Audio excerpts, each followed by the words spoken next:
कैसे हो आप सब? I hope you all are fine.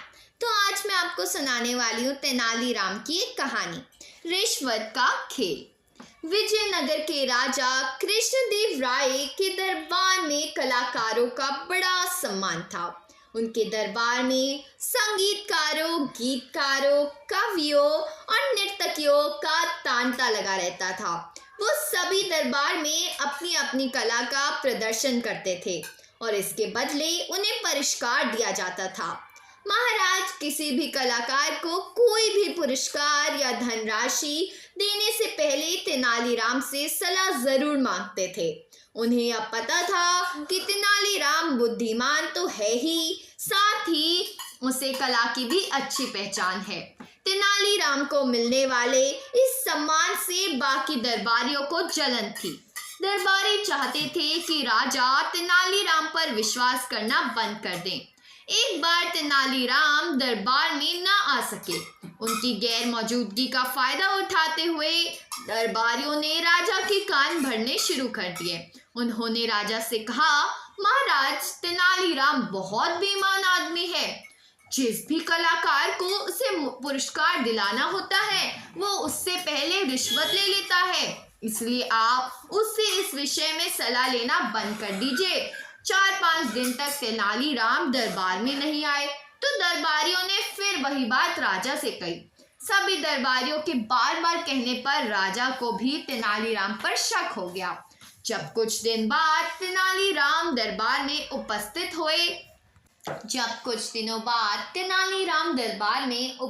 हुए तो उन्हें महाराज कुछ उखड़े उखड़े दिखाई दिए। तेनालीराम ने देखा कि अब महाराज ने किसी को पुरस्कार देने से पहले उससे सलाह लेना बंद कर दिया है। यह देखकर तेनालीराम बहुत उदास हो गए।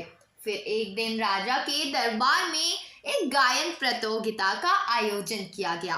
प्रतियोगिता खत्म होते ही तेनालीराम बोले, एक गायक के अलावा सबको इनाम मिलना चाहिए।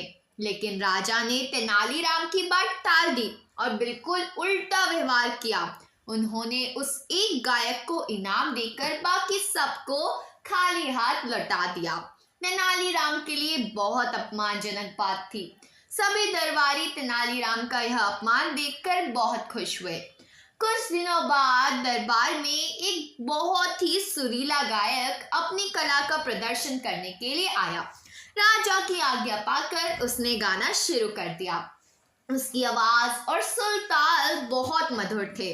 उस दिन उसने दरबार में एक से बढ़कर एक गीत गाए और पूरी राजसभा को भाव विभोर कर दिया। जब उसका गायन समाप्त हुआ तो तेनालीराम उस गायक से बोले, तुम्हारी आवाज बहुत मीठी है और मैंने ऐसे गीत अपने जीवन में कभी नहीं सुने। इस प्रतिभा के लिए तुम्हें 15,000 स्वर्ण मुद्राएं जरूर मिलनी चाहिए। तेनालीराम की बात सुनकर महाराज बोले, तुम्हारी कला वाकई में लाजवाब है, लेकिन हमारे राजकोष में किसी गायक के लिए इतना धन नहीं है, इसलिए अब तुम जा सकते हो। राजा की बात सुनकर गायक बहुत निराश हो गया और अपने वाद्य यंत्र समेट कर जाने लगा। तेनालीराम को उस प्रतिभावान गायक की दशा पर बहुत तरस आया। उन्होंने बड़े दरबार में उस गायक को एक पोतली दे दी। यह देखकर दरबारी विरोध करने लगे। सभी एक स्वर में बोले कि जब राजा ने गायक को कुछ नहीं दिया तो तेनालीराम कौन होता है, खिरान बांटने वाला। राजा को भी तेनालीराम की इस हरकत पर बहुत गुस्सा आया। उन्होंने सेवकों को आदेश दिया कि गायक से वो पोटली छीनकर मेरे पास लाओ।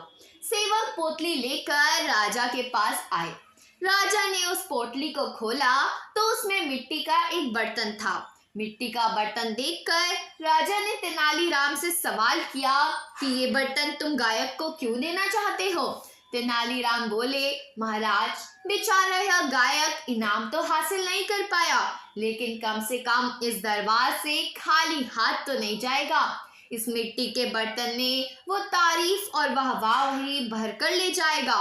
तेनालीराम के मुंह से यह जवाब सुनकर राजा को उसकी दरिया दिली और सच्चाई का ज्ञान हुआ।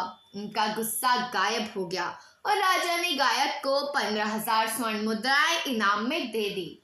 इस तरह तेनालीराम ने अपनी सूझबूझ और ईमानदारी के बल पर राजा का विश्वास दोबारा हासिल कर लिया। वहीं तेनालीराम के विरोधी छोटा सा मुंह लेकर खड़े दिखते रहे। कहानी से हमें यह शिक्षा मिलती है कि सच की हमेशा जीत होती है और उसे अंत में सम्मान ही मिलता है।